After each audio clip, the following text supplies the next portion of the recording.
আসসালামু আলাইকুম রহমতুল্লাহি বরকাতু। আজকে আপনাদের মাঝে খুবই কার্যকরী একটা ভানমারা তাবিজ নিয়ে আলোচনা করব। তো ভিউয়ার্স, আজকে যে তাবিজটা নিয়ে আলোচনা করব এটা খুবই কার্যকরী এবং খুবই দ্রুত কাজ করে একটা তাবিজ। আপনার 100 কার্যকরী যদি তাবিজ থাকে এর মধ্যে একটা তাবিজ হচ্ছে এটা। এটা দিয়ে কাজ করলে খুব দ্রুত কাজ হবে এবং শত্রু বিনাশ হয়ে যাবে।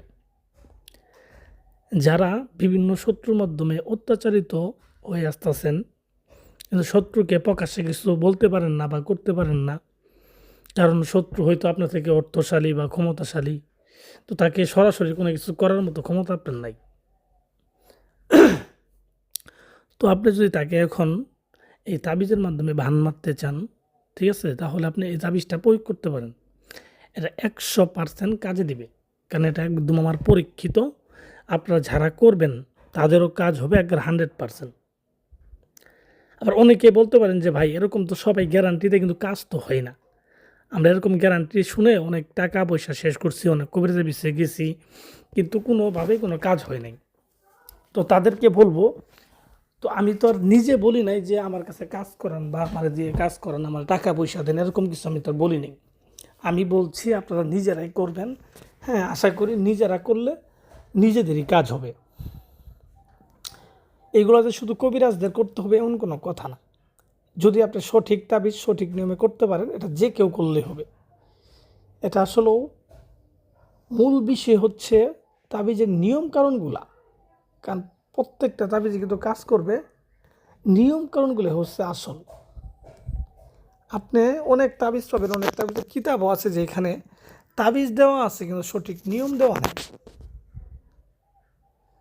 তো যাই হোক ভিউয়ার্স, আসলে আমি কথা বাড়াবো না। কিভাবে আপনারা করবেন আর কিভাবে করলে 100% কাজ হবে এই সম্পর্কে বিস্তারিত আমি আপনাদের বলে দিচ্ছি। আপনারা যারা করতে চান তারা মনোযোগ সহকারে আমার কথাগুলো শোনেন। আমি যেইভাবে বলি ওইভাবেই করবেন। যেহেতু এটা একটা কুফরি তাবিজ, সেহেতু এটা করতে হবে যে কোনো একটা শনিবারের দিন, এবং এটা রাত্রেবেলা করতে হবে,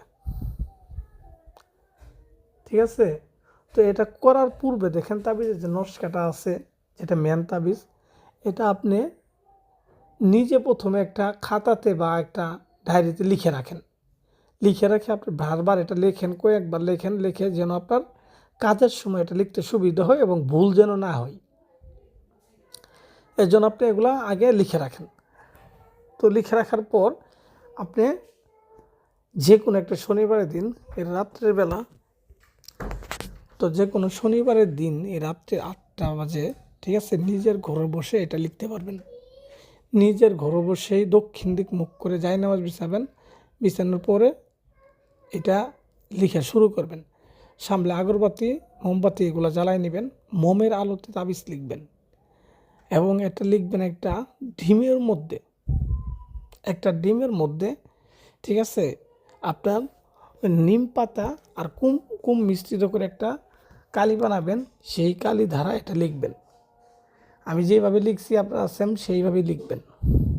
এভাবে ডিমের মধ্যে আপনি লিখবেন। লিখার পরে একটা লাল কাপড় নেবেন, লাল কাপড়, লাল কাপড়ের মধ্যে ডিমটা রাখবেন এবং ডিমের মধ্যে লিখে দেবেন আপনার শত্রুকে কী করতে চান, এটা আপনি লিখে দেবেন। লিখে দেওয়ার পরে এই লাল কাপড়ের মধ্যে রাখবেন। রাখার পরে এই কাপড়ের মধ্যে বিভিন্ন রকমের জিনিস দেবেন, ঠিক আছে, যেমন কাম সিঁদুর, ঠিক আছে, এই সদকায় জারিয়া কিছু টাকা দিবেন, দুটো কড়ি দিবেন, একটা লোহা দিবেন, এরকম এগুলো দিয়ে লাল কাপড়টাকে সুন্দরভাবে পেঁচাবেন। পেঁচানোর পরে এই ডিমটাকে নিয়ে আপনি যে কোনো একটা মাটির চুলা আছে, যে গ্রামে মাটির চুলা থাকে, এই চুলার মধ্যে, হ্যাঁ, চুলার পাশে আর কি 1 হাত পরিমাণ গর্ত করে এই এই ডিমটাকে পুঁতে দিবেন, যেন চুলার তাপটা যেন এই ডিমের মধ্যে লাগে। আর যাদের শহরে থাকেন, যাদের মাটির চুলা পাবেন না, তারা গ্যাসের চুলার নিচে, হ্যাঁ, নিচের দিকে এই ডিমটা রেখে দিবেন। 3টা দিন পর্যন্ত রেখে দিবেন, ঠিক আছে। রেখে দিয়ে দেখবেন যে এটা আপনার কাঙ্ক্ষিত শত্রু ডাইরেক্ট মারা যাবে। এটা পেট ফুলে মারা যায় বেশি আর কি, ঠিক আছে, পেট ফুলে মারা যাবে বেশিরভাগই। এটা একেবারে গ্যারান্টিযুক্ত। এই তাবিজটা যারা পূর্ব করছেন দেখবেন এই তাবিজটা মিস হয় না। খুবই কার্যকরী একটা মানে তাবিজ। তো আপনারা এরপরও যদি বুঝতে সমস্যা, আমার কথা কোনো জায়গায় যদি বুঝতে সমস্যা, আমাকে জানাবেন, আমি সুন্দর করে